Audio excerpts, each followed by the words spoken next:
Mi nombre es Darío Genovese, soy vicedirector de este instituto y para mí es un privilegio, un verdadero honor moderar este espacio. Les doy en nombre de la institución la bienvenida a todas y a todos. En palabras que resuenan con sabiduría, el Premio Nobel de Literatura Rabindranath Tagore expresó magistralmente: agradece a la llama su luz, pero no olvides el pie del candil que, constante y paciente, la sostiene en la sombra. Y bueno, me pareció que esta era una hermosa referencia para agradecer a todo el comité organizador, a todas esas personas que han sostenido esta llama, por todo el trabajo que implicó llegar a este hito que constituye el primer congreso de enseñanza de este Instituto de Enseñanza Superior Simón Bolívar. Quiero agradecer también a las personas presentes, docentes, estudiantes, autoridades, muchísimas gracias, y también a quienes van a acceder a la grabación. Nuestro primer Congreso Provincial de Institutos de Formación Docente, los desafíos de la formación docente inicial, escenarios de resignificación de las prácticas, cuenta con dos ejes: el análisis de las prácticas y la formación docente y el conocimiento en la modalidad combinada. Es principalmente en este último eje en el que se inscribe la presente conferencia inaugural titulada Escenarios didácticos para la modalidad combinada. Aprovecho la oportunidad para recordarles que por la tarde, en las aulas 105, 108 de esta institución, de 14:30 a 16:30, se estarán compartiendo trabajos que se inscriben en este mismo eje. Y en otras 3 aulas, trabajos del eje restante. Y ahora quiero presentarles a nuestra conferencista, a Valeria Odetti. Valeria Odetti es magíster en Educación, Lenguaje y Medios, coordinadora del programa de Educación a Distancia de Flaxo Argentina, coordinadora de la licenciatura en Enseñanza con Tecnologías Digitales de la UBA, coordinadora de la Diplomatura en Enseñanza Bimodal y a Distancia de la Universidad Nacional de General Sarmiento, es integrante del Instituto de Investigaciones Sociales de América Latina, ICSAL, del Centro de Investigación de Doble Dependencia, con pertenencia Flaxo CONICET. Valeria Odetti es asesora en temas de educación en línea, ha dirigido investigaciones, ha escrito libros y además realizado multiplicidad de publicaciones. Quisiera comentarles, para quienes no son docentes de esta casa, que nosotros en este instituto venimos trabajando con las ideas de Valeria desde inicio de este año. En una capacitación institucional que tuvimos oportunidad de realizar con el apoyo de la Dirección General, ahí agradecemos a ustedes, Liliana, Mariana aquí presentes, todas las chicas que contribuyeron a ello. De nada. Se lo merece. Y nosotros lo venimos trabajando hace tiempo porque lo consideramos una necesidad de tiempos, una necesidad y que consideramos que nos lo debíamos, ¿no? De trabajar profundamente en la modalidad, que es la modalidad en la que optamos en la provincia. Bueno, además de eso, yo me tomé una atribución, me he tomado varias, ya van a ver, pero me tomé una atribución que estoy seguro que les ayudará a comprender no solo la trayectoria de Valeria Odetti, sino además el enfoque de esta conferencia inaugural. Estas son algunas de las áreas temáticas y los enfoques de investigación y de trabajo, algunas palabras claves en los metadatos, diría alguna revista, que he leído de Valeria. Se los voy a enlistar. Viene de docente, ¿no? Me voy a hacer un listado. Trabajo colaborativo, interacción interdisciplinaria, resolución de problemas, aprendizaje activo, autoaprendizaje, comunidades de aprendizaje en línea, programación y robótica, materiales didácticos hipermediales, remix, materiales educativos de diseño, identidad digital, podcasting, cultura de la colaboración, juegos de escape educativos. Creo que la experiencia de Valeria Odetti habla por sí misma respecto de sus contribuciones al campo de la educación y de la modalidad combinada, como es el caso de una investigación que dirigió titulada La gestión del currículum híbrido, estudio de casos en educación media en Uruguay para Flaxo Uruguay y Universidad de la Ciudad, con financiamiento de la Agencia Nacional de Investigación e Innovación y la Fundación Ceibal. Les recuerdo que este espacio está postulado para abordar los escenarios didácticos para la hibridez, la modalidad combinada, modalidad que nuestra provincia viene llevando adelante en el nivel superior y en nuestro instituto se encuentra trabajando seriamente, como les refería previamente. A modo de recorrido, la conferencia de Valeria nos guiará a través de 4 estaciones clave: la construcción del conocimiento y la subjetividad, un hackeo al concepto de clase, la hibridez en términos de espacio, de tiempo y de participación estudiantil, y finalmente 4 escenas posibles para la modalidad combinada. Primero vamos a escuchar a Valeria Odetti durante su presentación y después de su exposición abriremos la posibilidad de preguntas y de intercambios con la audiencia. Allí un micrófono estará circulando. Quiero expresar nuestro más sincero agradecimiento a Valeria por su valiosa contribución en este congreso. Su conferencia es fundamental para abordar los desafíos actuales de la formación docente y estamos emocionados de escuchar sus ideas que, sin lugar a dudas, contribuirán a nuestra misión de mejorar la formación docente. Todo tuyo, Valeria.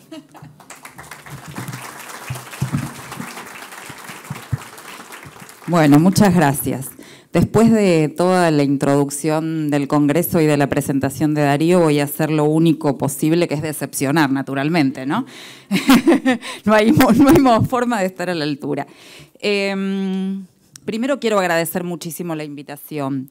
Son tiempos donde tener la posibilidad de participar en espacios para pensar con otros colegas son muy valorados, porque tal como lo mencionaron Rafael y Liliana en sus aperturas, estamos en un momento de gran incertidumbre donde todos los cimientos que nos constituyeron como docentes se cayeron de alguna manera, o al menos se resquebrajaron, y tenemos que repensar no solamente la educación o la didáctica, sino repensarnos a nosotros mismos en nuestro rol. Y eso es un desafío muy grande, así que muchísimas gracias por la invitación a estar aquí. También quiero decir que después de todas esas palabras que dijo Darío, ¿no? que pueden de alguna manera hablar de mi trabajo, hay algo que en general cuando se hacen las presentaciones importan mucho los títulos universitarios y de posgrado, importan poco otros. Soy maestra jardinera.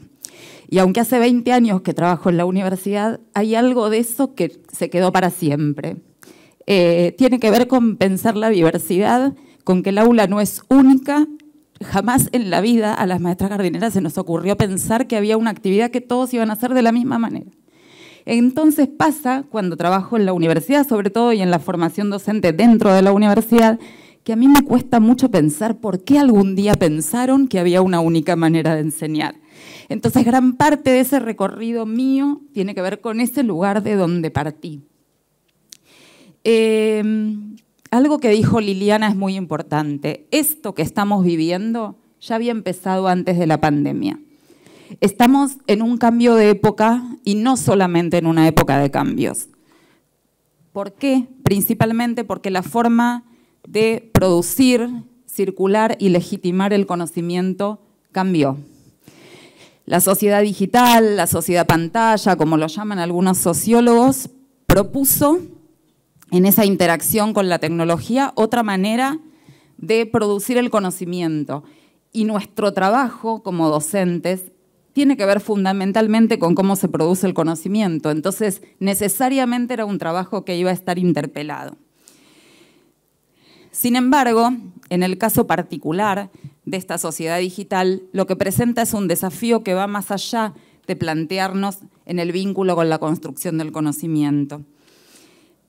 Porque lo que cambió, y ahí vamos, yo soy especialista en educación y tecnología, así que esto no lo voy a saber usar como corresponde.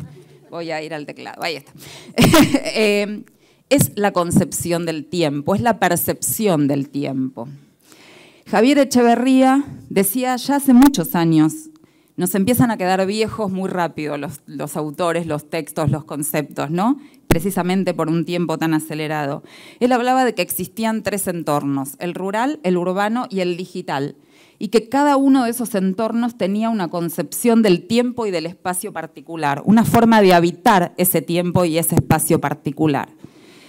Entonces, el problema que inició, como les decía antes de la pandemia, con el intento de inclusión de tecnologías digitales en las escuelas, es que necesariamente empezó a mezclar 2 entornos.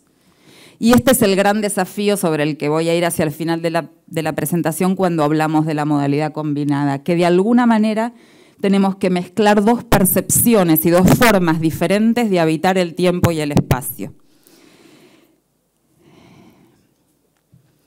Lo que pasó en la pandemia fue que se rompió el eje vertebrador que organizaba la escuela, como decía Rafael citando a la gran Flavia Terici. De golpe, la institución, la frontera, esos muros tan incluso cuestionados de la escuela, que ponía un límite entre lo que era la escuela y lo que era la familia, el club, la vida personal, no existió más. Y los espacios comenzaron a superponerse en la vida doméstica.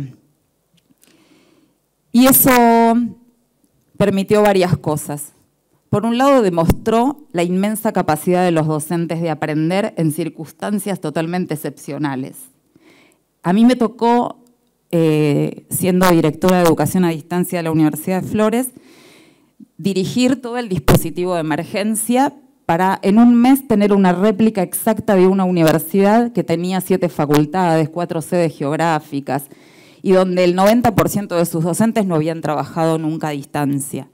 Y yo vi docentes de filosofía, de derecho, convertirse en youtubers, o sea, hacer cosas que no hubiesen pensado nunca antes y que si yo se las hubiese propuesto me hubiesen dicho que de ninguna manera iban a hacer eso.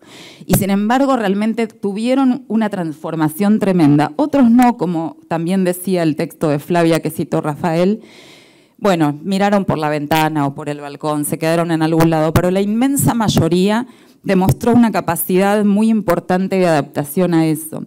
Y esto lo menciono porque en general los discursos tienen que ver con que el problema es la capacitación docente, ¿no? Que el problema solamente es que los docentes no se adaptan, que los docentes no quieren perder el centralismo del dictado de la clase, etcétera. Y la verdad es que yo creo que no es así, digamos, y de hecho se demostró eso. Ahora, también se demostró que cuando las instituciones o las políticas no acompañaron, los docentes tuvieron una saturación tremenda que hizo que en cuanto tuvieron la posibilidad de volver, toda esa experiencia quedara de lado, porque era imposible procesar ambas cosas. Era imposible seguir siendo el docente youtuber y además ir a clase, tener doble, ¿se acuerdan? Las burbujas y bueno, todo eso que vivimos y que parece lejano, pero no lo es. Pero al mismo tiempo, la pandemia, además de demostrar eso de los docentes, demostró que la presencialidad servía para algo. Muchas veces escuchamos gurúes tecnológicos decir, ¿no?, que el futuro es la teleescuela, o sea, bueno, la telemática, que la tecnología es la que va a resolver todos los problemas educativos que tenemos. Evidentemente, la pandemia demostró que eso no es así, que la presencialidad tiene un sentido, tiene una importancia. Cuantos más chicos son los chicos o cuantos más iniciales son los niveles educativos, más hace falta la presencialidad para construir esa subjetividad y esa pertenencia a una institución, a un grupo de pares, etc. El asunto es cómo hacemos para combinar lo mejor de los dos mundos, que es lindo, dicho, y es muy difícil hacerlo. Antes de seguir, quiero decirles algo. Nada de lo que voy a decir yo hoy acá tiene el poder de la certeza ni pretende ser una línea de llegada, ¿sí? O sea, ¿dónde tenemos que ir? No pretendo eso, solamente pretendo sumar algunas palabras a este espacio para que pensemos juntos, donde lo más rico va a ser cuando yo termine de hablar y los escuche a ustedes y podamos charlar. Lo digo porque muchas veces los especialistas en educación y tecnología se posicionan en un lugar de verdad absoluta, y la verdad es que tenemos que poder transitar esta incertidumbre, porque la incertidumbre es para todos. Todo lo que vayamos a hacer a partir de ahora es experiencial, es provisorio, y tenemos que poder aceptar también esa dificultad. Y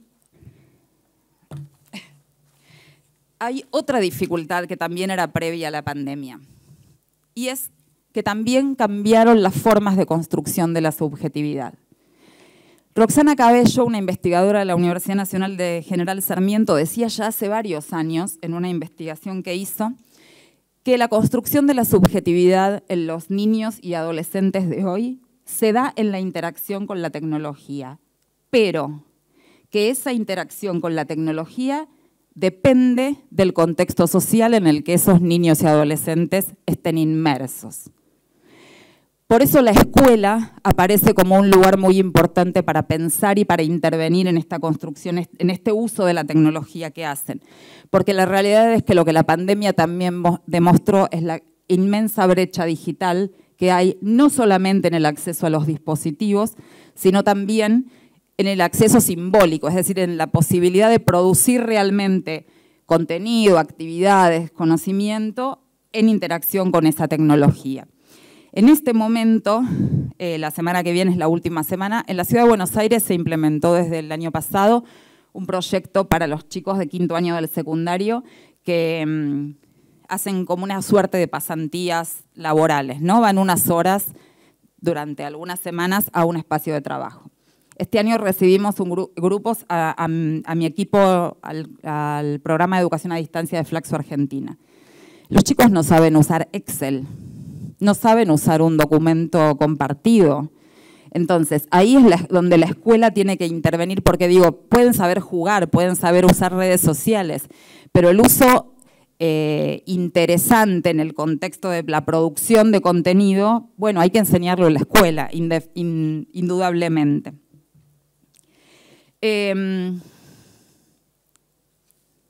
Y entonces nos encontramos con un problema. Perdón, algo antes que me olvide que era importante. Lo que también pasó en la pandemia, y a propósito del acceso a los dispositivos, es que también se cayó, me parece, un discurso muy también de gurúes tecnológicos que decían hace mucho, el que tiene esto tiene una computadora. No, el que tiene esto tiene un teléfono que puede hacer unas cuantas cosas más allá de hablar por teléfono. Pero la verdad es que no es lo mismo que una computadora. Y se hacía muy difícil poder seguir las actividades que implicaban con un teléfono, mucho más aún cuando ese teléfono era compartido, ¿sí? Entonces digo, me parece que la pandemia también vino a desmitificar muchas cosas que se decían desde los lugares de discursos tecnológicos que en realidad no fueron ciertos. A mí me llamaba la atención, ¿no? Porque en mayo del 2020 se publicó un libro que se llamaba El futuro de la universidad, o sea, ya sabían a dónde iba la universidad, 2 meses después empezó la pandemia. Bueno, creo que todos esos discursos se cayeron, no es tan simple pensar a dónde va el futuro. Pero sí tenemos un desafío, que es el inicio para poder pensar todo lo demás. Y lo decía recién Darío, tenemos que repensar el concepto de clase. Y se los voy a contar con una anécdota. Yo vengo del ámbito, sobre todo, de la educación a distancia. El mayor trabajo y la investigación y todo que tuve en los últimos 20 años en el ámbito universitario se dedicó a la educación a distancia. Cuando estábamos en ese momento, fines de febrero del 2020, armando todo el dispositivo de emergencia, estábamos abriendo aulas virtuales, creando una réplica en el campus de todas las materias, de todas las carreras de la universidad. Y nos escribe un docente y nos dice, yo quiero un aula los jueves de 6 a 8. Y a nosotras nos dio gracia, porque no lo entendimos. No entendimos que lo que estaba en juego para los docentes que venían de la presencialidad era desarmar esa idea de que la clase es un cuadradito en una grilla horaria. Por eso era tan difícil pensar, porque claro, él quería una clase de 6 a 8 para hacer lo mismo que hubiese hecho si no hubiese habido una pandemia en la presencialidad. Entonces, la inmensa dificultad, y por eso yo decía al principio que tiene que ver con pensar dos formas de usar el espacio y el tiempo, tiene que ver con que la clase no puede seguir siendo una franja horaria, ¿sí? Y una frecuencia semanal. Para los que hacemos educación a distancia, una clase puede durar una semana, o 15 días, o un mes, porque lo que organiza la clase es otra cosa y no es el horario y la sincronía. Esto es algo sobre la sincronía que también ha cambiado con el tiempo. Cuando yo empecé a formarme primero y a trabajar hace 20 años en educación a distancia, nosotros no necesitábamos encontrarnos en un horario y un día para producir una actividad que teníamos que entregar en grupo, porque tecnológicamente era imposible y porque todos los que éramos integrantes del grupo a lo mejor estaban en Colombia, en Uruguay, en Salta. No había posibilidades reales. Con la aparición de la mensajería instantánea como WhatsApp y sobre todo de las videollamadas, otra vez hubo una necesidad de no poder organizarse más allá de la sincronía. Y creo que eso también se puso en juego en la pandemia y es algo sobre lo que también tenemos que pensar. Ahora, si la clase no es un día y un horario de tal hora a tal hora, ¿cómo podemos pensar la clase? En el 2020, en un capítulo que escribí para un libro de Uruguay, yo propuse una metáfora para pensar, que es la bandeja paisa. La bandeja paisa es una comida tradicional colombiana, que en realidad no es una comida como la pensamos nosotros tampoco, sino que está compuesta de diferentes tipos de cocciones, de ingredientes que se ponen juntos en un plato. Es decir, yo no pongo todos los ingredientes en una olla y hago un guiso, sino que cocino cada comidita por separado y la compongo en un plato. Pero además, en la bandeja paisa, si todos nosotros fuéramos a comer juntos, cada uno podría pedir una variante de esa bandeja. Uno podría decir, yo quiero pero sin arroz, yo quiero con poquito arroz pero más plátano, yo quiero... De manera tal que cada uno de nosotros a lo mejor tendría una experiencia distinta de lo que está comiendo, un sabor diferente. De alguna manera, pensar la clase es pensar todos estos componentes que no se meten en una olla, sino que se configuran cada uno en sí mismo. Y acá me sumo lo que decía Rafael respecto de los contenidos.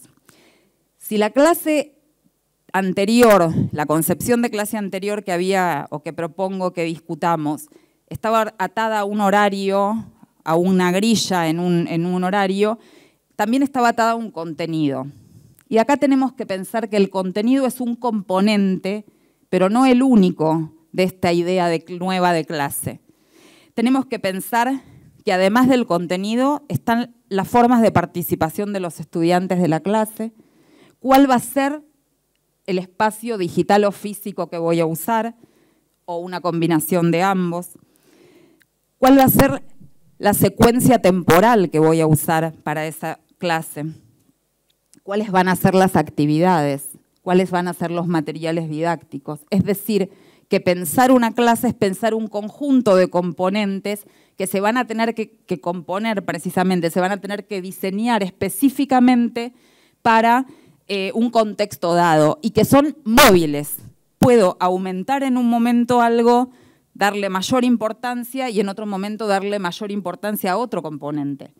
En un momento puedo darle mayor importancia a la sincronicidad y a la explicación de un contenido y en otro momento puedo darle mayor importancia, por el contrario, a la asincronicidad y a la autonomía de los estudiantes en la resolución de una situación problemática.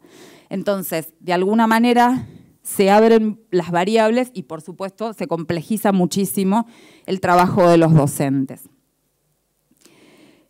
Esto yo lo decía en el 2020 y creo que sigue teniendo sentido, pero entonces apareció la palabra híbrido. Hoy la palabra híbrido, si uno rastrea en la literatura académica, tiene al menos 17 definiciones diferentes para pensar la enseñanza.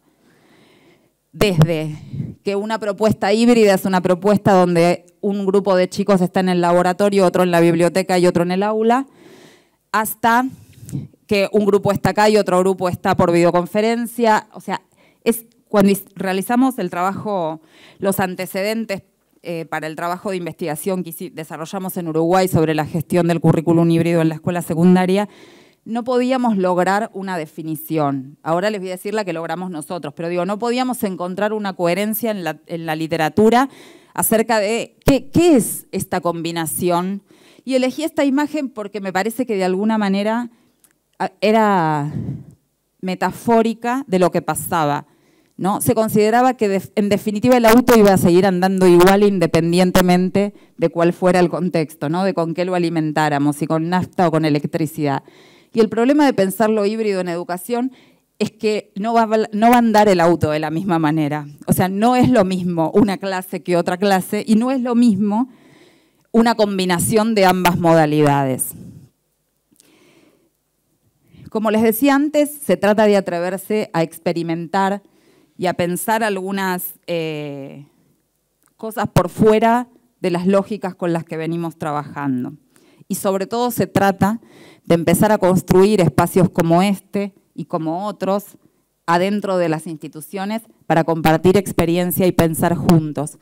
Porque no es posible solamente experimentar si no nos tomamos el tiempo para revisar la experimentación y poder empezar a construir mojones que nos permitan saber qué cosas sirven y qué cosas no.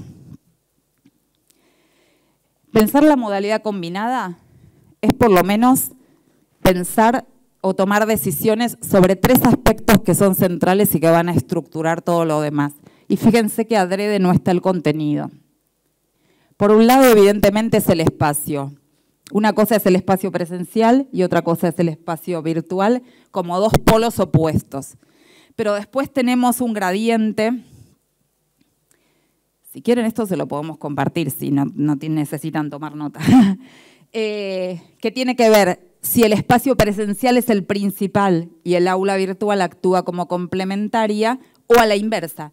El aula virtual es el espacio presencial, es el espacio principal y el aula presencial es el aula que usamos ocasional. Y cuando digo presencial como estamos ahora, o también puede ser presencial sincrónico, ¿sí? Que sea cuando todos juntos estamos en una videoconferencia.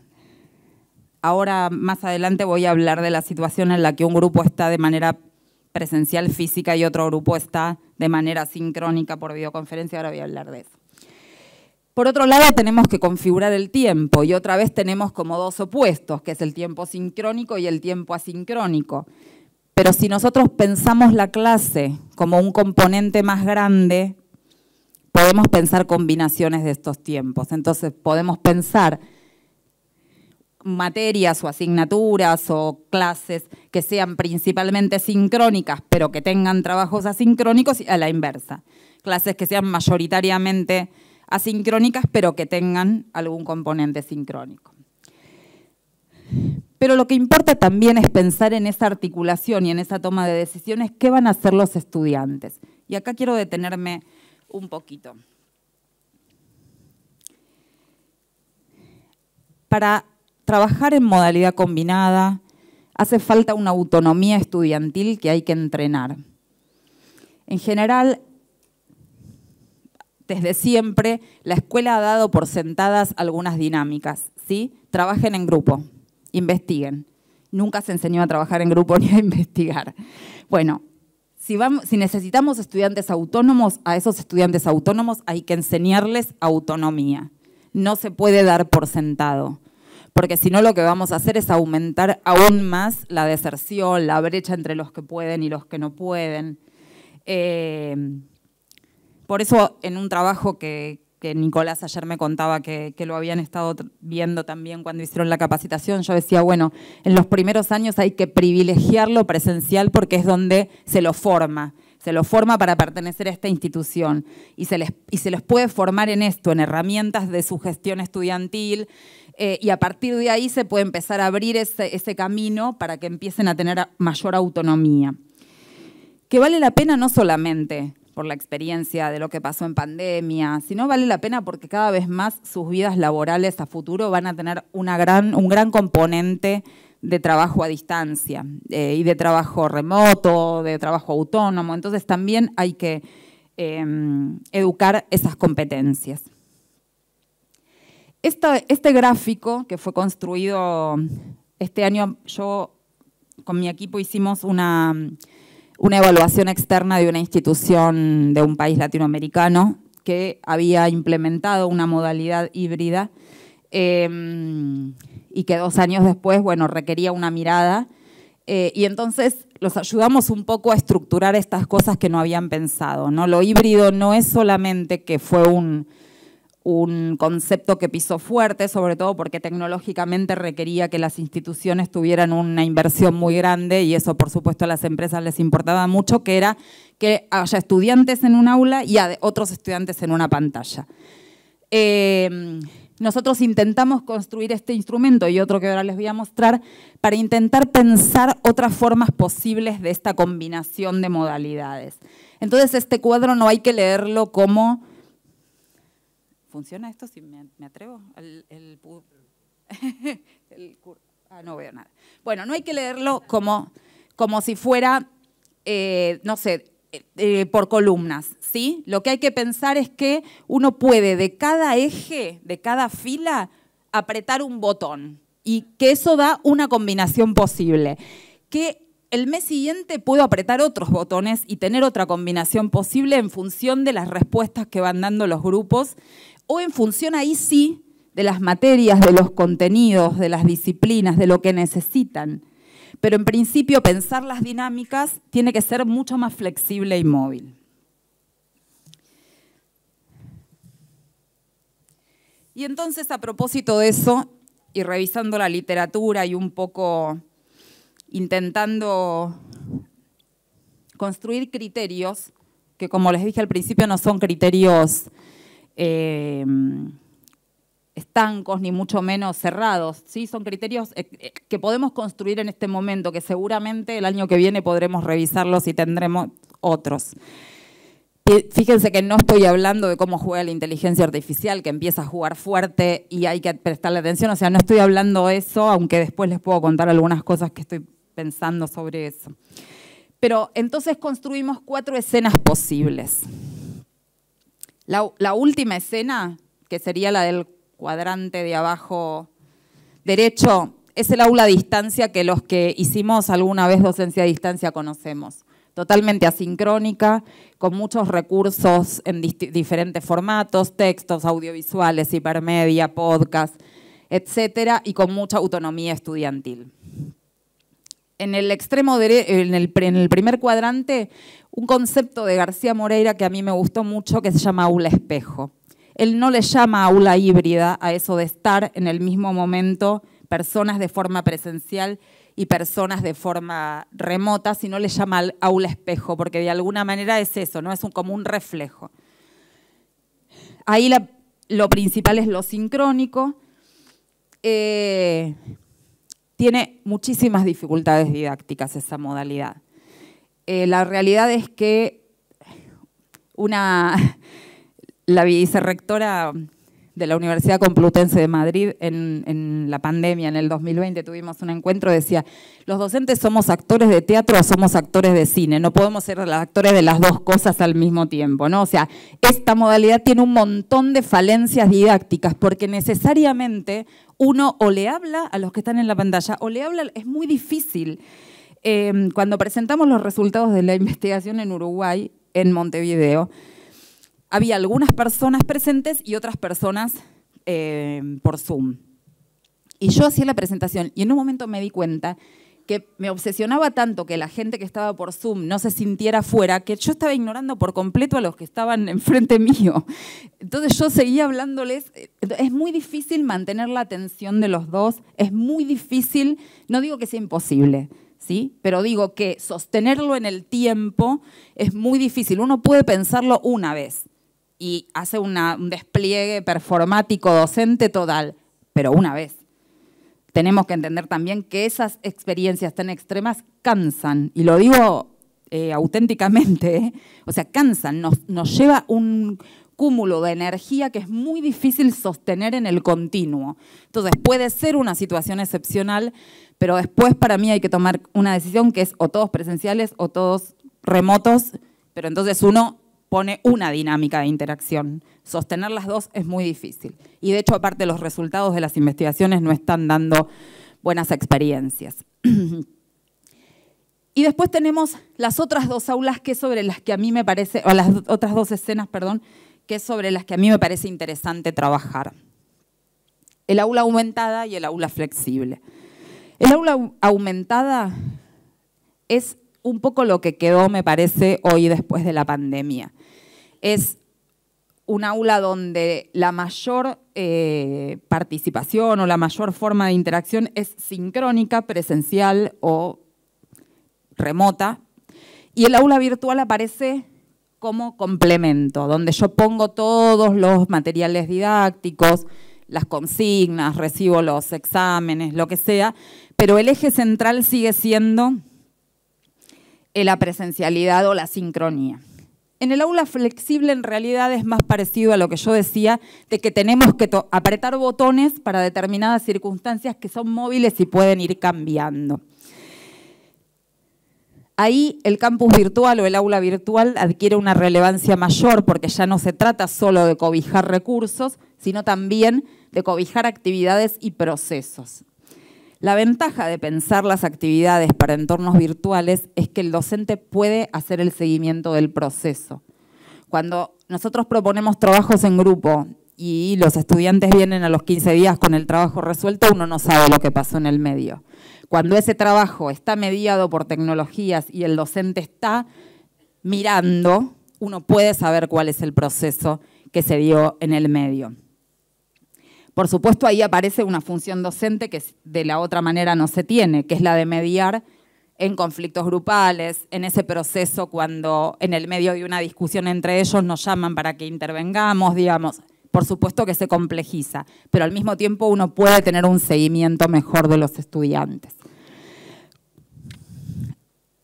Por supuesto, a mí, cualquiera de las dos que acabo de decir, el aula aumentada y el aula flexible, me parecen más interesantes y me parece que ofrecen mejores experiencias a los estudiantes y que, si bien es difícil para los docentes al principio, después empieza a tener como un proceso bastante aceitado. Ahora, ¿cuáles son los tips para pensar esto? Porque yo siempre pienso en la cuestión todo muy lindo, pero ¿cómo hacemos, no? Entonces, ¿por dónde empezamos? Primero, tenemos que empezar, además de rompiendo esa idea de que la clase es un cuadradito en un horario escolar, tenemos que pensar que la clase es la totalidad de los espacios presenciales y virtuales y de los tiempos sincrónicos y asincrónicos. Tenemos que empezar pensando la totalidad. Segundo, tenemos que pensar primero el uso del espacio virtual. Y les voy a decir por qué. Ayer lo hablaba con Nicolás también cuando veníamos en el auto. Nosotros sabemos cómo ser docentes presenciales, lo sabemos desde que éramos chiquitos y éramos alumnos. No, el gran problema de la formación docente es que aprendimos a ser docentes siendo alumnos y es muy difícil provocar transformaciones.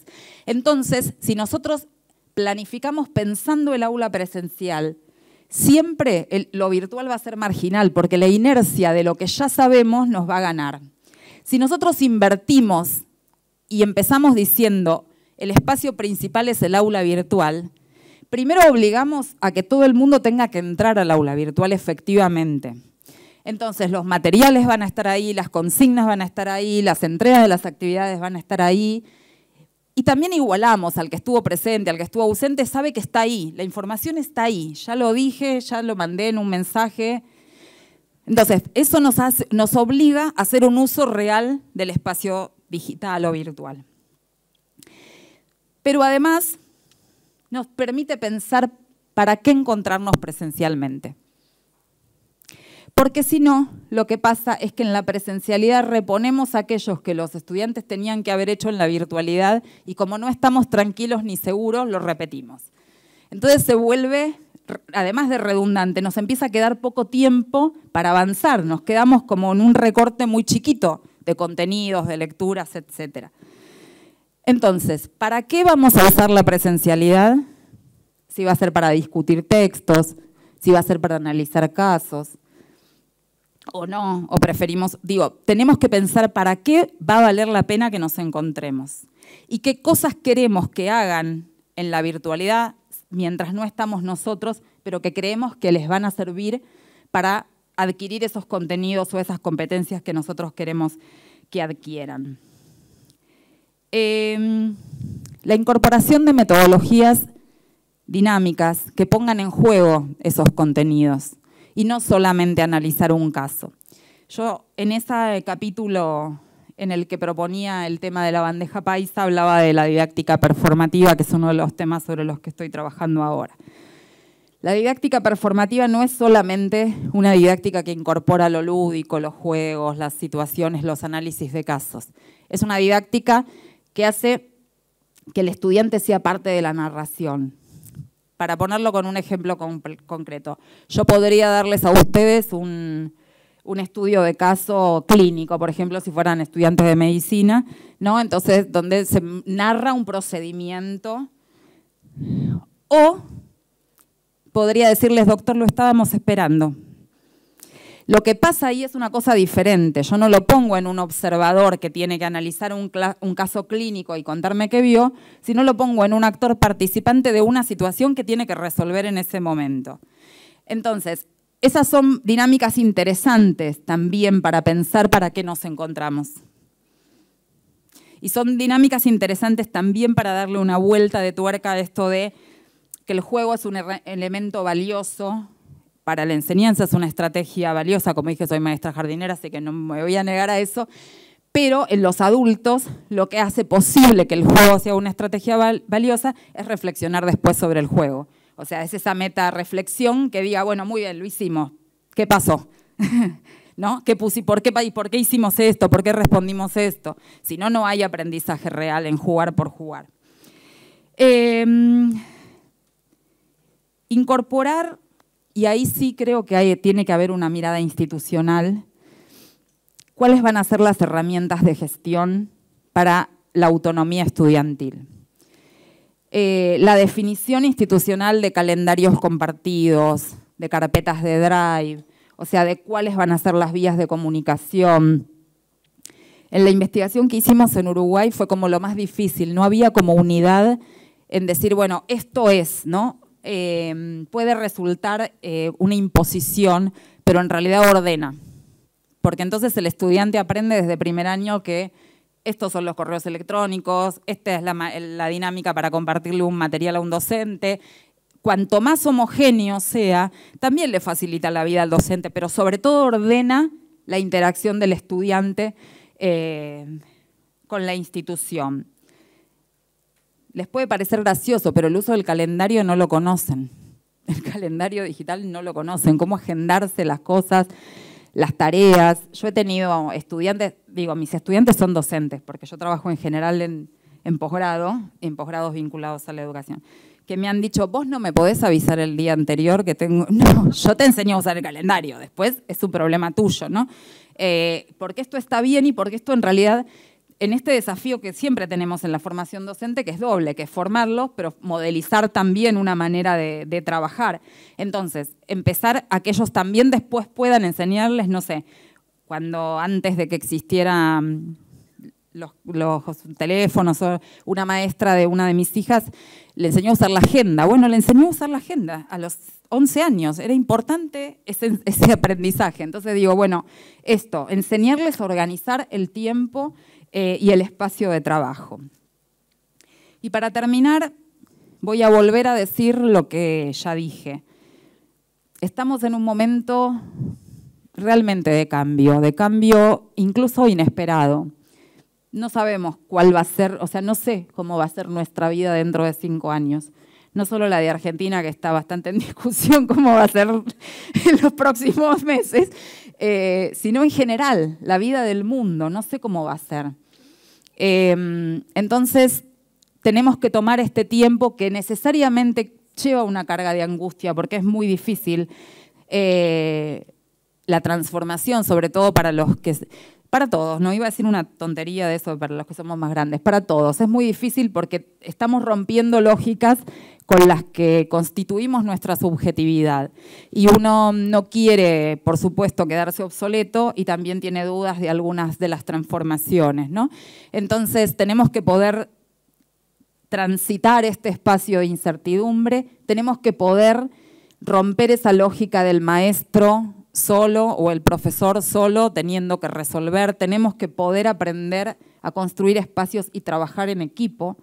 Algo que, por ejemplo, no logré, pero lo decía en la pandemia, era no haga cada docente su actividad, júntense todos los docentes de matemática, háganla y todos usen la misma. O sea, empezar a pensar en repositorios digitales. Si construimos buenos materiales didácticos, no sé, para enseñar didáctica general, pongámoslos a disposición de los otros docentes. O sea, hay que empezar a pensar institucionalmente y colectivamente mucho más que en la experiencia totalmente personal. Sé que tiene un montón de problemas administrativos, logísticos, de encontrarse, de espacios, pero me parece que es un desafío que las instituciones tienen que asumir para poder acompañar este momento de transición. Y después permítanse romper las reglas, porque con las mismas reglas no vamos a jugar. Este partido es un partido nuevo, y con las mismas reglas no lo vamos a poder jugar. Entonces, bienvenida la experimentación y las ganas de asumir este desafío. Gracias.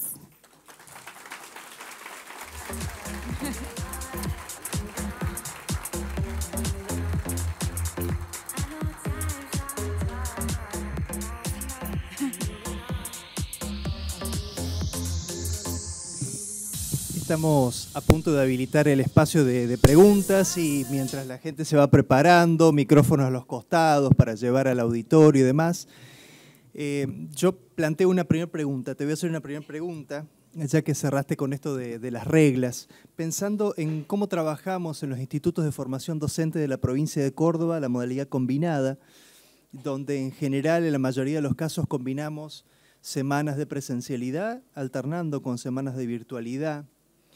Y yo viví toda tu presentación como un convite, ¿no? Como una invitación a revisar las prácticas, pero no solo desde el punto de vista del docente, sino también a revisar esta cuestión de la autonomía del estudiante. Ahora, lo que pensaba es, esta invitación que nos haces, ¿es una invitación a hacer lo mismo, pero de diferente manera?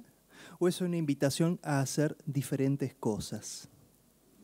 Mientras tanto, les pido por favor se vayan predisponiendo para llevar el micrófono a las preguntas del auditorio. Tengo uno aquí por las dudas. Fácil la pregunta.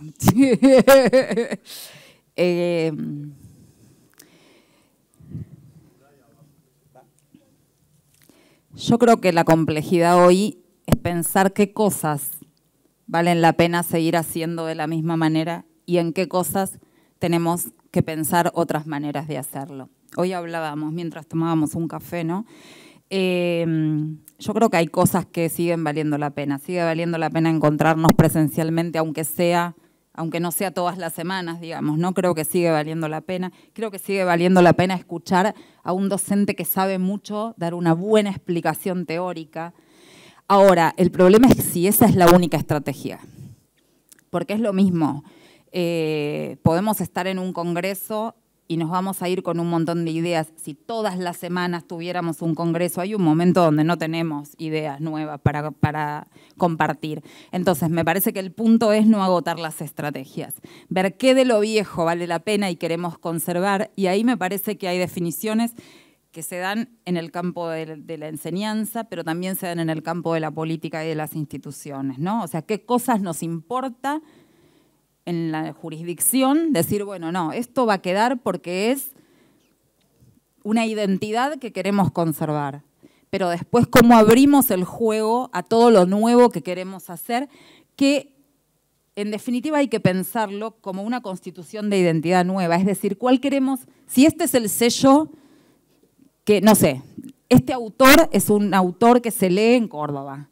Bueno, en 10 años, ¿quiénes queremos que sean otros autores que junto con ese se lean? Por decir un ejemplo que intento que sea simple, ¿no? O sea, ¿qué cosas queremos que sean nuestro sello cuando dentro de 10 años se hable de la transformación de la formación docente en Córdoba?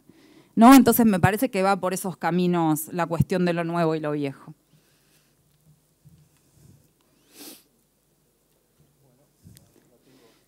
Sí. Entonces habilitamos el espacio de preguntas. Allí hay una mano en el fondo. Vayan sumándose y les va a llegar el micrófono, así les escuchamos.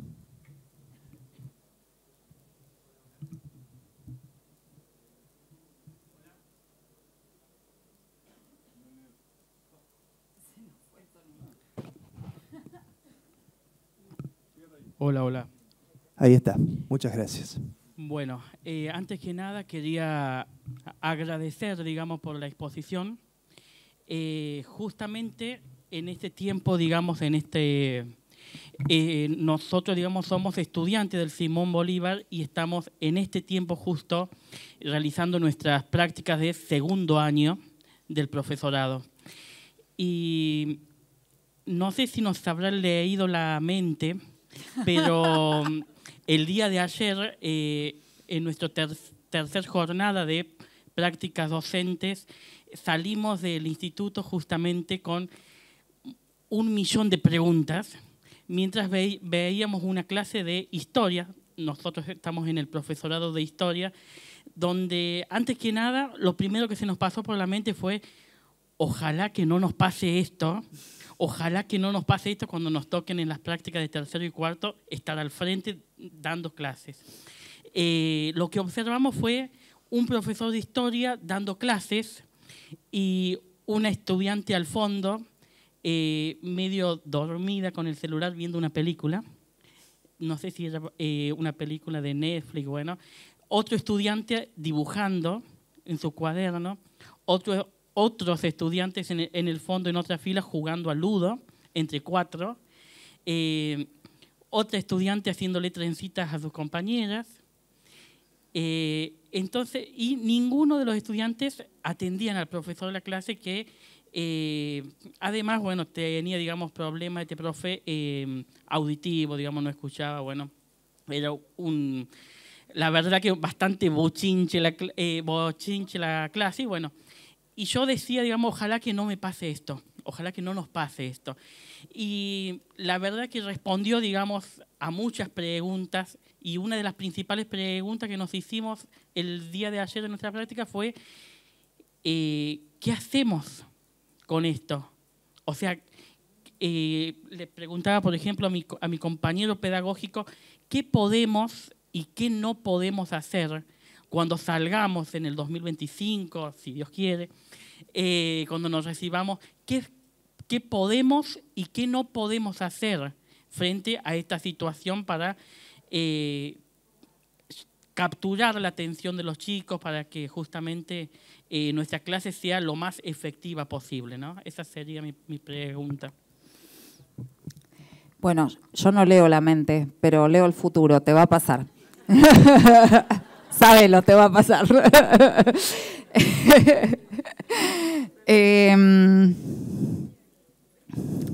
A ver, es interesante lo que vos estás planteando, porque creo que tiene muchos componentes como para deshacer, ¿no?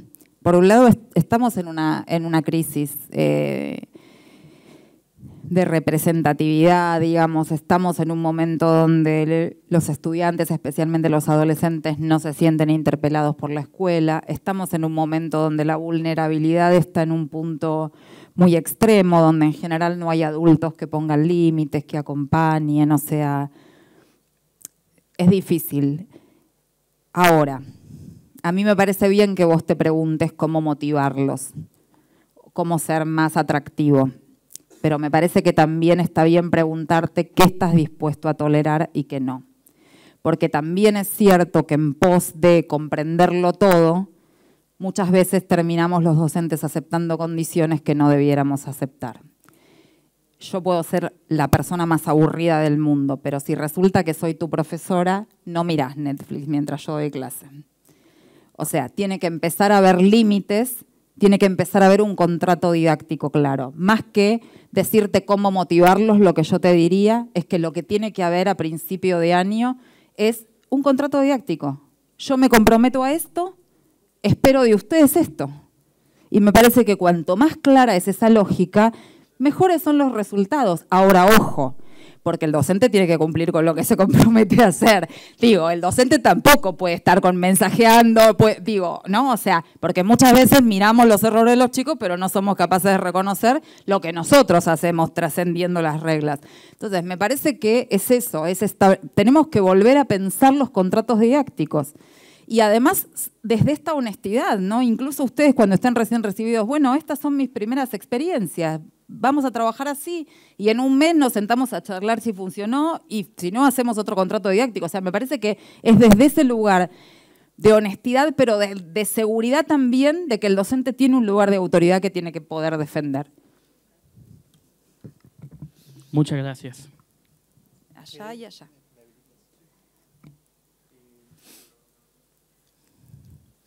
Allá y alguien allá también está. ¿Fondo? Adelante.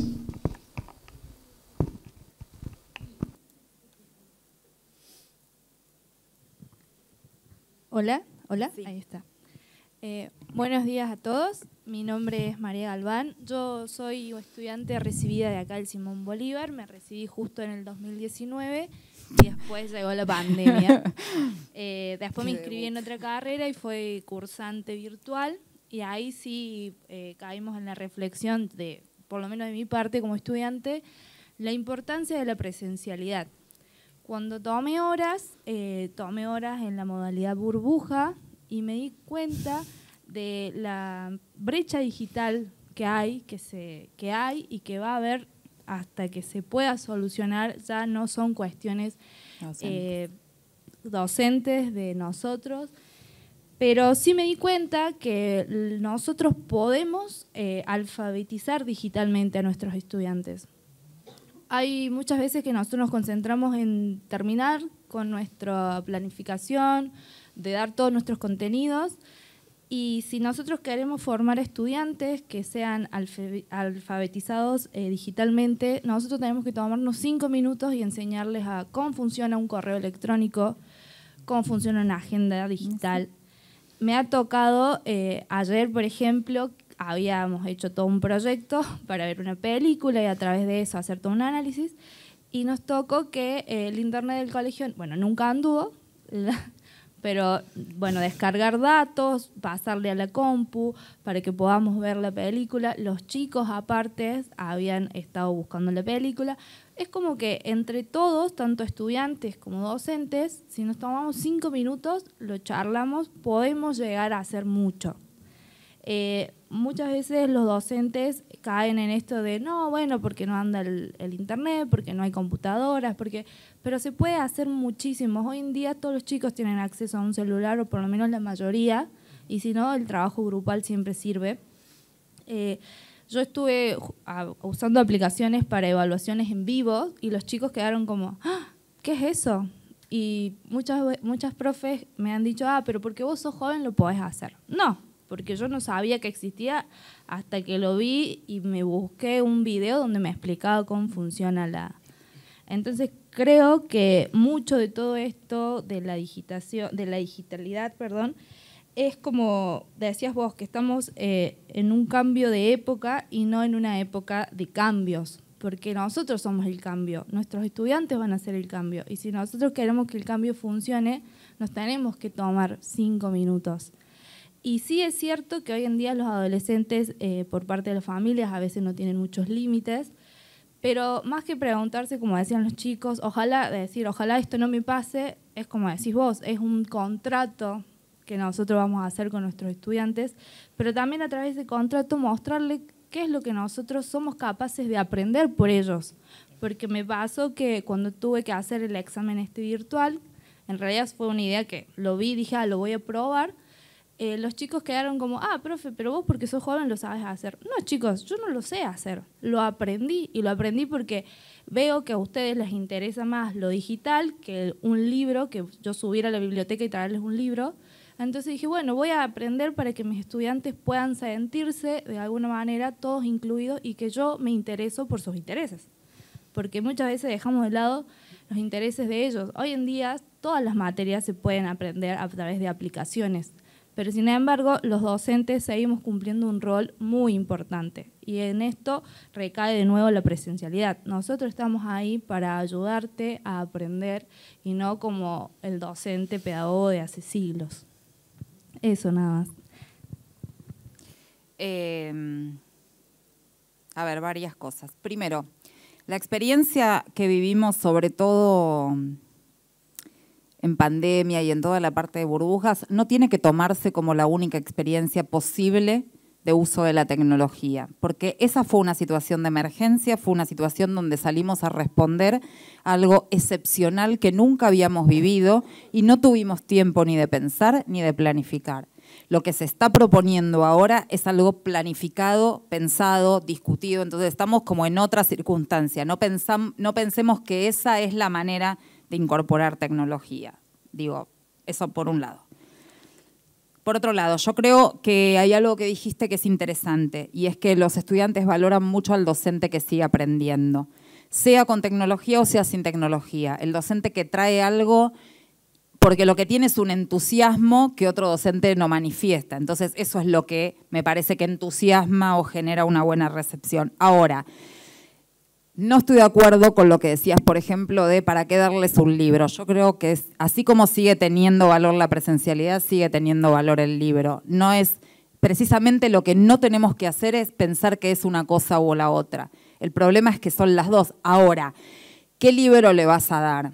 A mi hija menor, que hoy tiene 16 años y que hizo el inicio de la secundaria en pandemia y con una escuela que no tuvo ninguna propuesta a la altura de las circunstancias, un docente le dio a leer El juguete rabioso, sola a los 13 años. ¿Qué sentido tenía?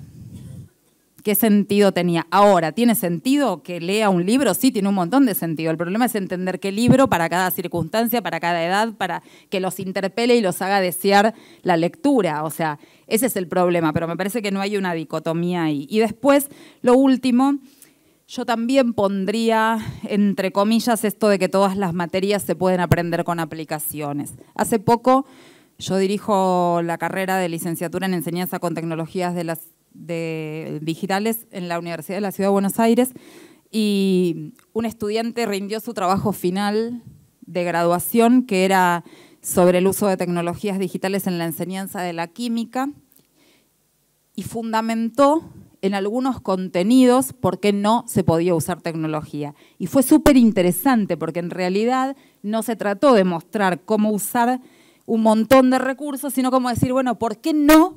En este caso complican más la enseñanza metodológicamente. Entonces, me parece que no todo se puede enseñar con tecnología, que hay que pensar bien en qué momento. De eso se trataba esta idea de la bandeja paisa o de la modalidad combinada, de pensar bien cómo y para qué cada una de las estrategias, ¿no? Bueno, eso. Vos. Acá, pero le tienen que acercar el micrófono. Ahí, mientras acercan el micrófono, aprovecho el tiempo, Valeria. Yo te escuché referir al espacio virtual y dado que propusiste que sea donde se asiente la propuesta, como un espacio protegido. En ese caso, ¿a qué referías con ese concepto? Y luego tenemos la palabra pedida aquí. Gracias por la pregunta, Darío, porque me parece importante. En el momento en que atravesábamos también el tsunami de la pandemia, alguien dijo, porque yo quiero que las instituciones ahora sean transparentes, que todo lo que pase se pueda ver. No. La verdad es que un aula tiene que ser un espacio protegido, sea presencial o sea digital. Tiene que ser un espacio donde tenemos un pacto de intimidad, donde lo que se dice en ese espacio queda en ese espacio. Porque yo puedo hacer una pregunta tonta, tengo derecho como estudiante a poder decir una pavada y que eso no sea sacado de contexto, que eso no sea motivo de burla. Entonces, para eso parte del contrato didáctico es hacer un pacto de intimidad. El aula es un espacio de intimidad donde nos comprometemos a estar juntos y a cuidarnos ahí adentro. Me parece que es importante hacerlo. No, en algún momento, por ejemplo, en las universidades se discuten los repositorios digitales, ¿no? O sea, cuáles de las producciones que hacemos en las universidades se ponen a disposición de la comunidad general. Y alguien decía, yo quiero poner los foros. No, los foros son un espacio de conversación privada en el contexto de una enseñanza y un aprendizaje. No son una producción, excepto que uno diseñe un foro pensado para que termine siendo y que avise que eso después va a ser leído por cualquiera. Pero si no, el aula tiene que ser un espacio de intimidad y tenemos que comprometernos a que eso sea así. No da todo lo mismo, no da igual que otros estén mirando, porque entonces se rompe también esa idea, ¿no? De hecho, por eso yo estoy en contra de que se graben los encuentros sincrónicos y se pongan en el aula virtual, porque no es lo mismo estar en una clase que ver una clase de la que no estuve y estoy viendo fuera casi de contexto algo que está pasando, ¿no? Me parece que ahí son cosas sobre las que hay que tomar decisiones institucionales. Yo no sé si veo que la era digital es beneficiosa para la educación. En parte sí, pero nosotros como docentes, como futuro docente, en el caso mío, ¿cómo hacemos hincapié en eso? ¿Cómo logramos pasar esa barrera?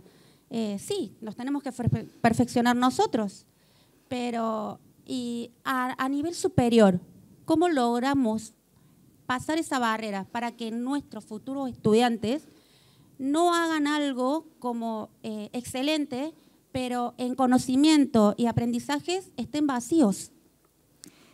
Igual que le dije al compañero de allá, te va a pasar. Yo creo que parece que llevo agua para mi molino, ¿no? Pero la respuesta siempre es pedagógica.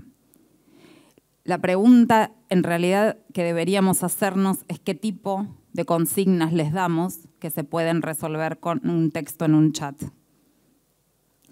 Yo, la materia que más doy, a lo que más me he dedicado como investigadora, es al diseño de materiales didácticos digitales.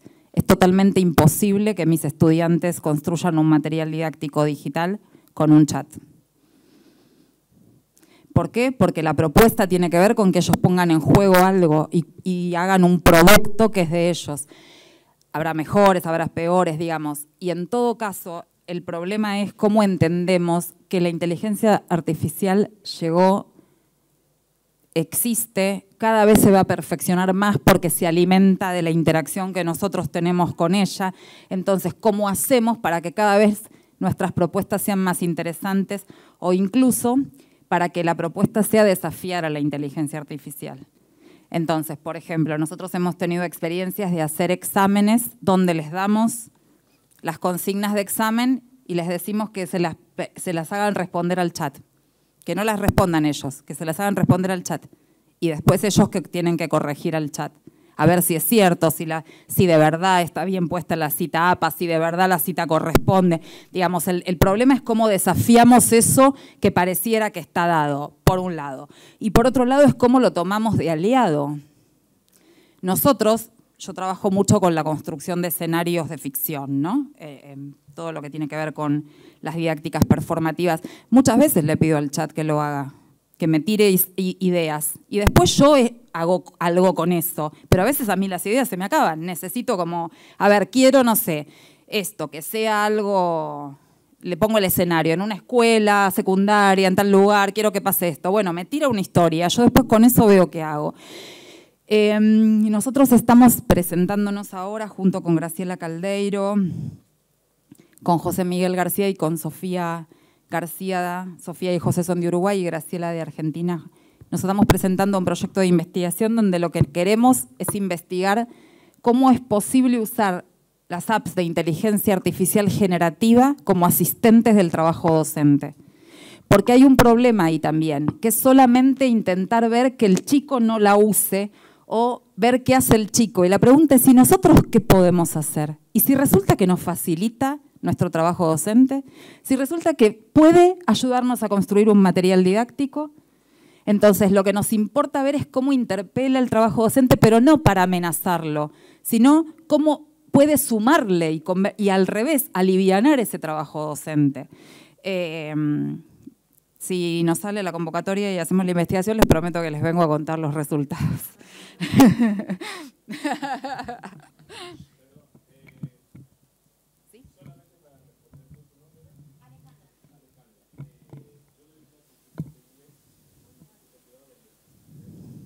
Más fuerte, más fuerte. Muchas gracias.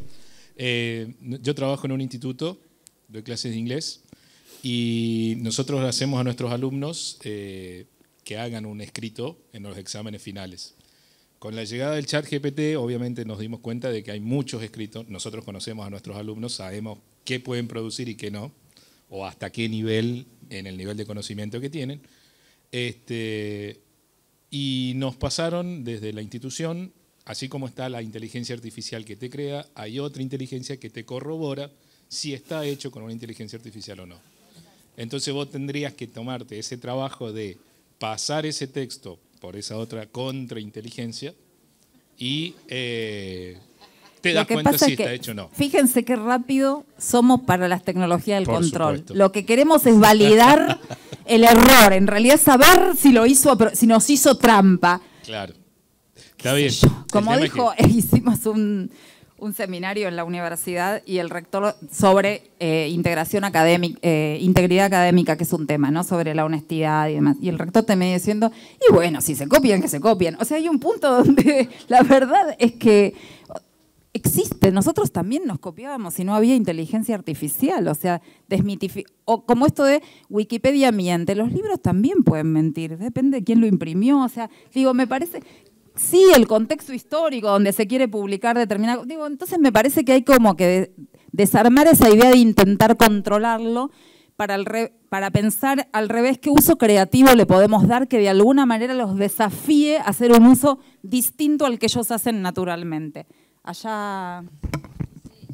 Necesito que llegue un micrófono allá. Mientras tanto, ¿puedo sumarme a esta conversación? Sí, me permitís dar, Lili, dos ejemplos, porque estamos refiriendo a tecnología. Y yo lo que me permito recordar es dos ejemplos que no son de mi campo, que son de la matemática y de la lengua y la literatura. Y lo que les vengo a traer es que no siempre existió la calculadora.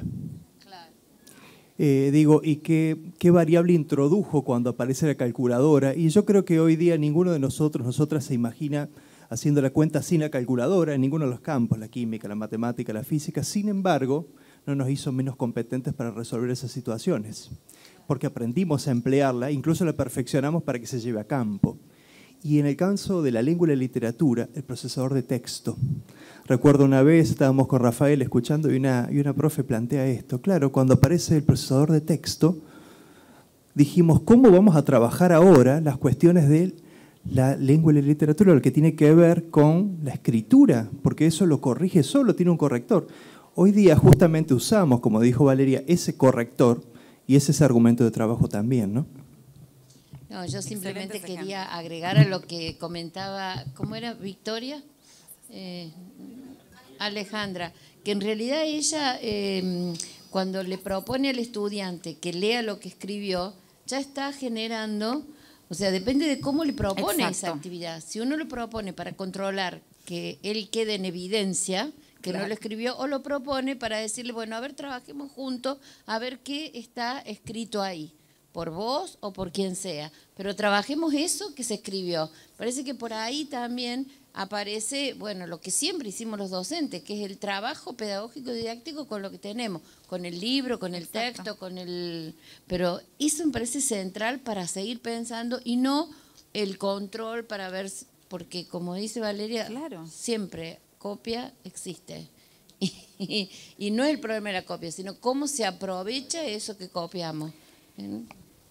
Totalmente, y además cuando uno diversifica las estrategias y entonces no es lo único, bueno, uno va conociendo a los estudiantes y va viendo, digamos, si es la única estrategia contestar preguntas, bueno, pensemos otras, sí.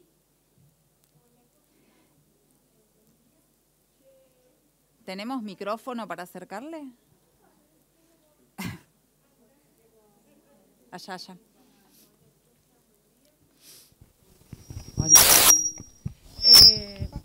parece que es algo que viene para quedarse, me parece que irritarnos por un recurso que lo estamos utilizando y que lo van a utilizar los docentes y los estudiantes, más que nada, nos permite justamente que invitarlos a interpelarse, como decía la docente, y que podemos justamente generar espacios donde podamos nutrirnos entre todos, ¿sí? Donde permita que el alumno pueda justificar por qué se posicionó en esa elección de respuesta, por qué eligió ese texto, por qué lo argumenta de ese modo, y generar justamente mesas de debates, ¿no?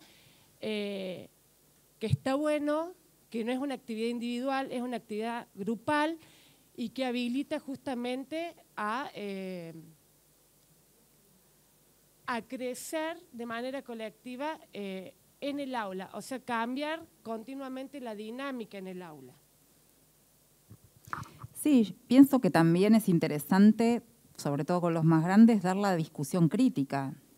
¿Qué va a pasar con la creatividad? ¿Qué va a pasar con las vanguardias? ¿Qué pasa hoy con la huelga de actores y guionistas en Hollywood? Digo, también el tema de la automatización lo que genera es una reducción de la riqueza cultural. Entonces, ¿en qué medida son herramientas que valen la pena incorporar y en qué medida empiezan a cercenar funciones humanas? Porque ahí es donde hay que pensar también la discusión sobre la tecnología. Martín Parcelis, que es un investigador muy interesante del campo de la ciencia y la tecnología, suele decir cuántas funciones vitales empezamos a delegar en la tecnología. Por ejemplo, yo tengo el sentido de la orientación de una paloma mensajera criada a Paco. No tengo idea dónde quedan las cosas. Si no fuera por el GPS. Pero entonces yo dependo del GPS y de los datos, porque no tengo idea. Entonces empezamos a delegar funciones vitales en recursos tecnológicos. Tenemos que poder pensarlo, por lo menos ponerlo en discusión, porque como eso son un montón de otras cosas, ¿no? La alteración de la memoria, qué pasa con los trastornos de ansiedad. O sea, digo, tenemos que poder problematizarlo. No se trata de estar enamorados de la tecnología y de los cambios que producen, sino al revés, o sea, sin denostarla, pensar también cuáles son los límites y los riesgos de eso. Tenemos tiempo solo para 2 intervenciones más porque debemos cerrar. Para allí, ahí llega el micrófono. Y bueno, vamos a hacer 3. Vamos primero allá atrás, después aquí y cerramos contigo. Bueno.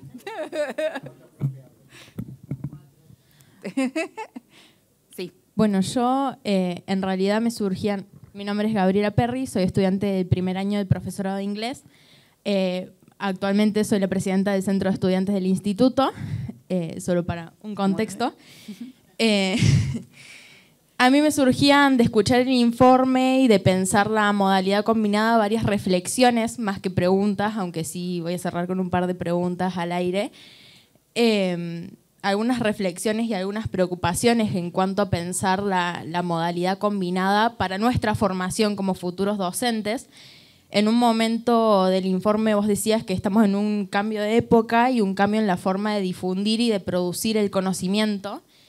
Y a mí me preocupa pensar por qué no es eso el eje de pensar la modalidad combinada, de pensar, bueno, ¿cómo realmente se produce el conocimiento? ¿Se produce o solo se difunde? ¿O solo nuestros docentes hoy que nos forman para ser docentes del futuro solo tienen que enviarnos la información por el aula virtual y nosotros con esta autonomía de la que vos hablás, aprenderla, o el conocimiento se produce en el aula, charlando entre nosotros? También esto de pensar la participación del estudiante. ¿La participación activa es solamente tener autonomía en nuestras casas para poder estudiar los contenidos de las materias, o es venir a clase y debatirlas y discutirlas? Pero perdón, yo no dije nunca que la autonomía era eso. Autonomía no es soledad. La autonomía es poder gestionar tiempo, pero en esa participación estudiantil autónoma hay trabajo colaborativo, hay discusiones en los foros, hay análisis de casos, hay producción de recursos, digamos. Ahora, todo eso tiene que ser no solamente cuando estamos en un único espacio físico todos juntos. A lo que yo me refiero es que en el aula lo tenemos en el momento. Acá, cuando estamos acá en el Congreso, podemos hablar entre nosotros y respondernos en el momento.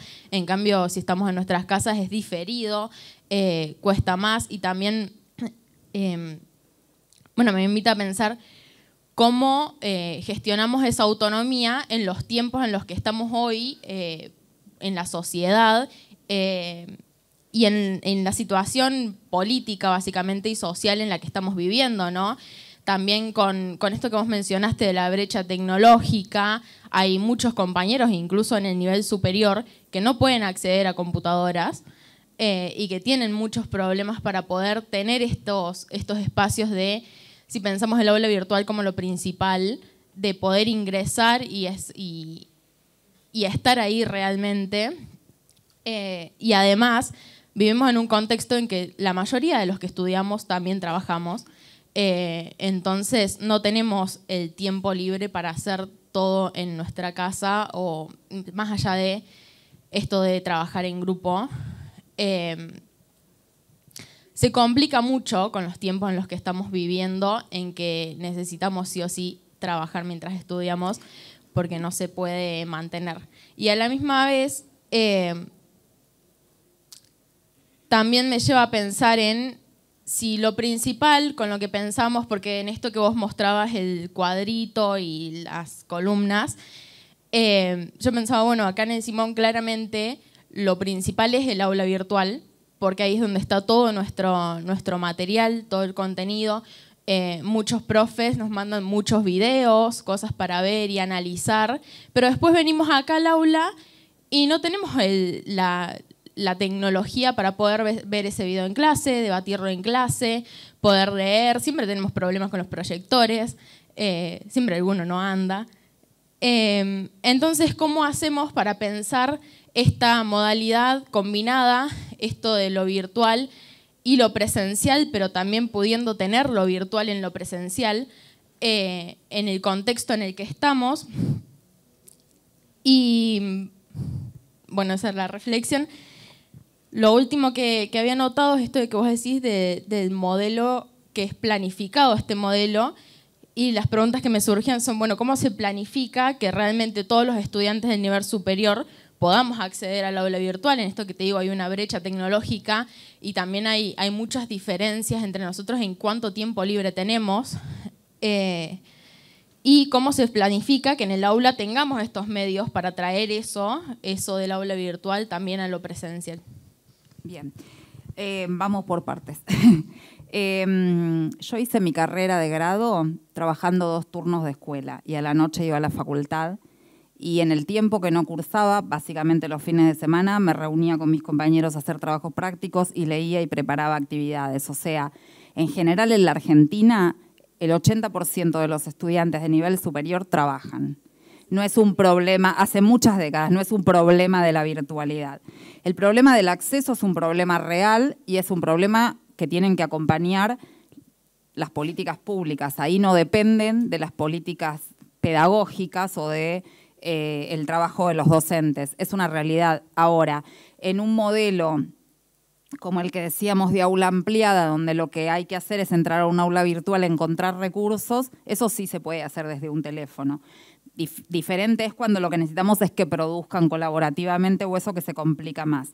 Y finalmente, la idea de encontrarnos presencialmente no es para ver lo mismo que está en el aula virtual, que se supone que tienen que ver de forma autónoma.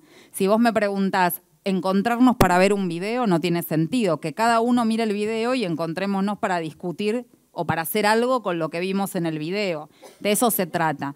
Y cuando digo, esto sí quiero hacer énfasis, cuando digo autonomía del estudiante no digo soledad, por eso dije que había que ayudarlos a construir la autonomía, porque no es algo que está dado. Ahora, tienen que ser autónomos y tienen que poder trabajar sin necesidad de estar todos juntos en el mismo momento, porque cuando trabajen en equipo, como yo estaba diciendo, cuando las instituciones empiecen a tener espacios de producción institucional, no siempre me voy a encontrar con el profesor de matemática o de lengua, y eso no quiere decir que no podamos hacer un trabajo interdisciplinario juntos. Y esas son competencias que hay que formar. Allá. También rescato esto del contrato didáctico del primer día de clase, porque esto yo lo explico el primer día y es un contrato que es, si bien dinámico y flexible, pero es rígido mientras esté en efecto. Es decir, si no cumplen hasta un determinado horario, no se lo permito, porque estos formularios lo que permiten que 10 minutos antes de yo entrar a la clase me lo envían, y a mí me llegan el celular y dicen, profe, ya lo envió, y tienen razón, pero ahí tiene que haber un contrato para evitar problemas. Yo quería decir esto, que a mí me permitió ampliar la propuesta de enseñanza, y me parece, yo me sostengo en un cambio de paradigma del rol del docente, donde, que es muy importante, que es un rol del docente que no es el controlador, el que da la nota, ni siquiera es el que tiene una autoridad jerárquica impuesta, sino que la autoridad tiene que ser pedagógica y que en el aula la construcción del conocimiento tiene que ser con el alumno. Y en esto solo quiero comentar mi experiencia. Yo llevo a mis alumnos a las Olimpiadas de Matemáticas. Al principio me daba mucho miedo porque yo no puedo resolver los problemas que le dan a los chicos de primer año. Y soy la profe de matemáticas. Claro. Entonces, me daba muchísimo miedo, bueno, y al final los envié y bueno, entre todos vamos construyendo. Hace poquito, gracias a Dios, están representando mis alumnos, esos son parte del equipo que representan a Córdoba, así que por 3 años consecutivos. Y hace poquito uno de los alumnos, le digo, ¿cómo respondiste esto? Y me responde y me hace unas cuentas, yo, ay, sos un genio, le digo yo, a pesar de que tiene a lo mejor 7 en mi materia, ¿no? Y digo, ¿cómo hiciste para llegar a esa conclusión? Con lo que usted me enseñó. Y yo digo, ¿cómo? ¿Yo te enseñé esto? Como diciendo que también confiar en que nuestros alumnos nos pueden enseñar no solo de tecnología, sino que con sus cabecitas tan, yo ya pasé el medio siglo de edad, ¿no? Pero con sus cabecitas tan fresquitas, ellos hacen conexiones diferentes. Entonces me enseñan, o sea, hacemos juntos muchas cosas. Pero es muy importante el contrato didáctico, donde la autoridad pedagógica la sigue teniendo el docente y donde las reglas se ponen juntos y en ese caso no ceder, porque apenas cedemos, para eso es importante tener 3 reglas nomás. Esto lo aprendí de los scouts, ¿no? 3 reglas, porque si no uno se llena de controles y al final ni uno las puede cumplir. Bueno, gracias. Eso quería compartir. Bueno. Hola, ¿cómo estás? Tenía una pregunta. Sí. Fundamentalmente vos indicabas esto de tomar primero lo virtual, pensar primero en lo virtual en la instancia de planificación. No es que lo importante es el aula virtual. Y a mí me parecía esa idea muy interesante porque vos decías, eso nos permite pensar para qué nos encontramos. Y ahí hablabas de las didácticas performativas. ¿Podrías profundizar un poquito en eso? ¿Qué estás imaginando? ¿Qué estrategias, qué metodologías podemos pensar cuando nos encontramos justamente en lo presencial? Eso sería toda otra conferencia, pero voy a intentar responderte. Sí, creo que tiene que ver con el hacer, ¿no? Con didácticas que lo que nos permitan es poner en juego los contenidos en situaciones particulares, situaciones problemáticas, pero no solamente problemáticas. Quiero decir, donde lo que se permita es hacer una transferencia, ¿sí? Se ve muchísimo estudiantes que te das cuenta que estudiaron, o sea, que leyeron, que tienen una apropiación conceptual, pero que después no saben qué hacer con esos conceptos al momento de analizarlo. Y lo sé porque yo fui un estudiante así.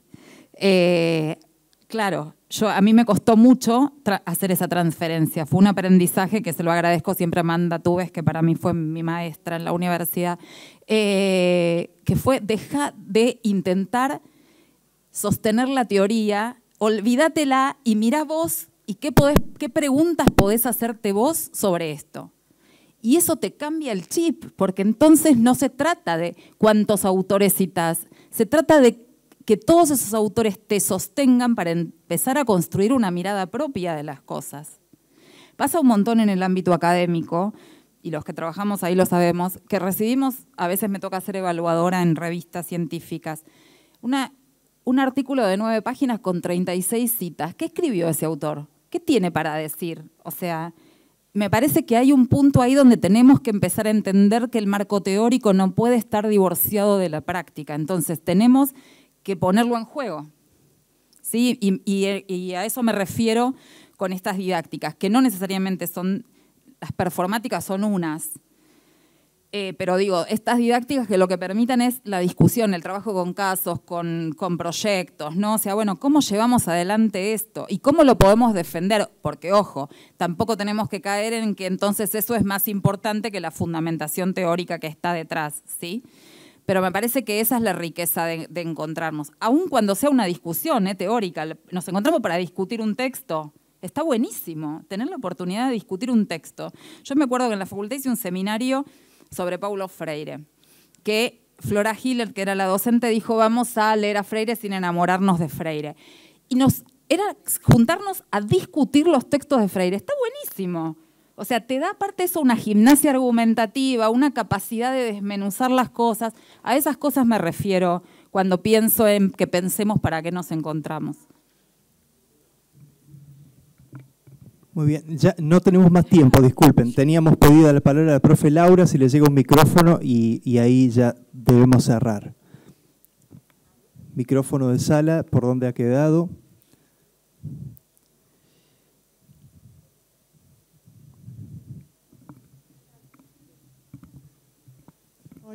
Hola, ¿qué tal? Yo me quedé pensando un montón, la verdad que reflexioné, me he quedado ahí pensando la modalidad combinada, que es algo que estamos trabajando en el nivel superior y que a pesar de creo que nos hemos sumado bastante bien, siempre queda ahí como... Y me quedo pensando por qué vos decís o ponés como en un segundo plano el contenido para repensar las clases, porque yo he repensado la unidad, he pensado los tiempos, los espacios, pero siempre lo he podido hacer a partir de pensar qué contenido y qué quiero lograr con ese contenido. Entonces, que de repente me propongas desplazar el contenido, como que me descoloca un poco. No, está muy bien. Igual no es que la propuesta es desplazar el contenido, sino que no sea el eje organizador solamente principal, porque si no, igual que pasa con la virtualidad, nos olvidamos de lo demás. La presencialidad gana y nos olvidamos de la virtualidad, y entonces el contenido gana y nos olvidamos que la participación del estudiante, el diseño de actividades y el uso de cada uno de los espacios también tienen que ser parte de esa planificación. Entonces, en ese sentido, yo no digo que no tiene importancia. De hecho, tiene tanta importancia que no todos los contenidos pueden darse... o sea, en esta idea que yo decía de apretar botones, tiene mucho que ver el contenido. Bueno, ¿cuál es el contenido que sí o sí tengo que dar en la presencialidad? Porque esto así hay que hacerlo, y cuál es el que en cambio puede tener otro tipo de aprendizaje en otro tipo de instancias. Lo que sí es importante entender es que tenemos que priorizar contenidos. O sea, es imposible pensar que el mundo y sus circunstancias las tenemos que enseñar en 8 meses de clases. O sea, tenemos que priorizar contenidos, porque si lo que queremos es que el estudiante tenga una actitud activa para apropiarse de ese contenido, lleva más tiempo. Ya no es solamente leer y contestar. Si es leer, interpretar, discutir, tratar de usarlo en una situación problemática, eso se extiende en el tiempo de una manera que entonces tenemos que priorizar, que sí es fundamental que sepan. Hablamos de las metas, ¿no? Metas prioritarias, metas medias y, bueno, y las que podemos dejar de lado. Me parece que hacer ese ejercicio sobre los contenidos es también importante. Bueno, ha sido muy rico. Te agradezco toda la predisposición, hemos respondido. De hecho, quedaron preguntas, pido disculpas sin responder, pero no nos dan los tiempos.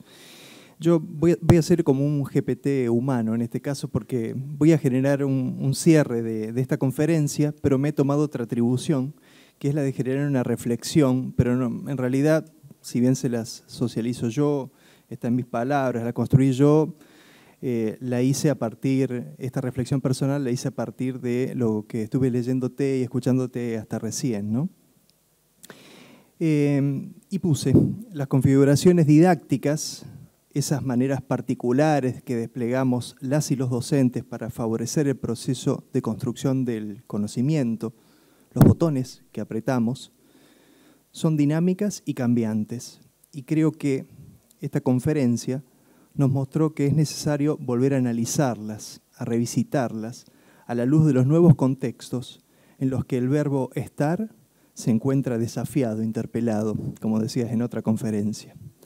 Nuevos contextos híbridos, como ese Toyota que nos mostraste, bimodales, anfibios, ya no de 6 a 8, como esa clase que referías, combinando componentes en una medida justa, habitando así nuevas relaciones, sociedades digitales y aprendizajes construidos en escenarios protegidos, que trasciendan las coreografías tradicionales. Creo que el desafío es a pensarnos en borrador, creo que la invitación es a eludir la nostalgia. Muchas gracias.